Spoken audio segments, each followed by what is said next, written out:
It's possible to diagram the story plotline. Here's a bunch of peaks and valleys. Let me explain what happens with this. Initially, when a story starts out, we have something called an exposition. That happens in this part of the story at the very beginning, where we've got a sense of basically some of the characters are introduced during that time, and we have an understanding of where the story is taking place. Then something happens where one of the characters who's just kind of been introduced and bumping along, something happens to that character. We call that an inciting event. And this introduces the problem of the story. Because there has to be a situation that's trying to be solved, or there's no story. If I said to you, "What happened today?" and you go, "No, nothing. I just sat around in my pajamas all day." That's like nothing too much going on there.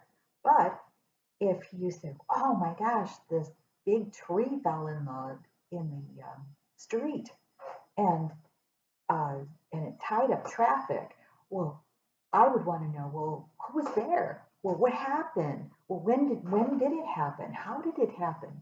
Why did it happen? All of those who, what, wheres that we've been discussing before are now introduced into the mix while we try to figure out how to solve this problem, or what does this problem mean.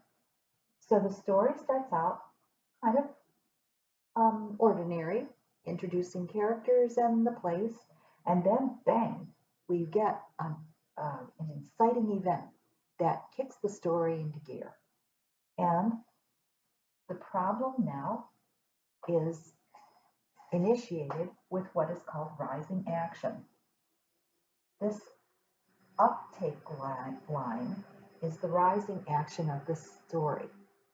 Let's say, for example, we're just in a neighborhood, um, people are kind of out and about, and then the, a boy in the town who's kind of a bully appears on the scene and starts to mess with people coming around.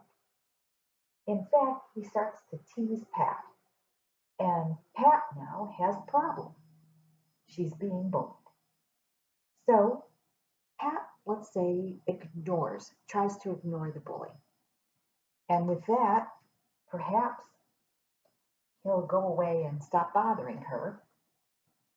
That is her attempt to solve the problem and creates what's called falling action. The rising action is when Pat started to get bullied.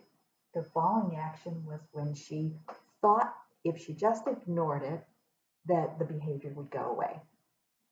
But the bully starts pushing and shoving, kind of ups the insult here. So there's additional rising action. You really can't ignore it when somebody's tripping and shoving you. So let's say that now there's more rising action and Pat has to do something else because ignoring isn't going to do it this time.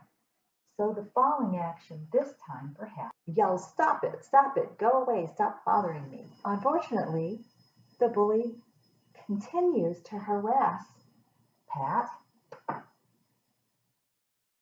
and more rising action occurs. Each time, the rising action gets a little more aggressive until finally Pat says, "Okay, it didn't help when I ignored it. It didn't help when I hollered at him. I'm going to go tell his parents." So when the parents get involved with it, the bully is finally punished, and that definitely solves the problem for Pat. We have the event of actually going to the parents of the bully, where that actually did solve the problem. So that's the high point of the story, and we have resolution to the problem. This down line right here is the resolution, where the bully parents step into it and he gets punished. And that solves a problem for Pat. So there is conclusion to the story. So at that point, we have a conclusion, the problem is done, it's solved. So basically the story's over. That would be what you would be looking for in your stories. You're going to have a beginning where you find out some of the characters in there and where the story takes place, an inciting event where you're going to understand the problem. Then a series of rising and falling action as you watch the main character who has the problem, a character called the protagonist, has the problem, try to solve the problem that is being created by the antagonist, the person who's making the problem. In this case, the protagonist would be Pat, the antagonist would be the bully.